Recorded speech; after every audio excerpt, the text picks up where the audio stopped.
না আচ্ছা, এগুলো কি 12 ভাজা নাকি?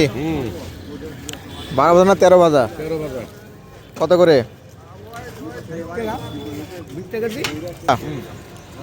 সব বিক্রি আছে কি? সব বিক্রি হয়ে যাবে? একটা দিনে ঘুরে যায় না? তার মানে সব কিছু টাটকা নাকি? সব জিনিস টাটকা। কিছুক্ষণ আগে আইনে ভরে ধরে আইলাম। আমার কাছে নাই ভাই। এগুলো সম্পূর্ণ বেকারির মাল। আমি কিনি বেশি বাড়িতে বানান না? না না বাড়ি আগে বানাই বেচতাম, আমার শরীর ভালো হতো। এটা লাগাই দেবে সাইডে না। তোমাকে যে আমি খুঁজে বেড়াই। দিনাজপুর মেডিকেলের ভিতরে মামার হাতের মাখা অনেক সুন্দর। ছবিটাও দিয়ে দেন। আমি বলছি নাই বে।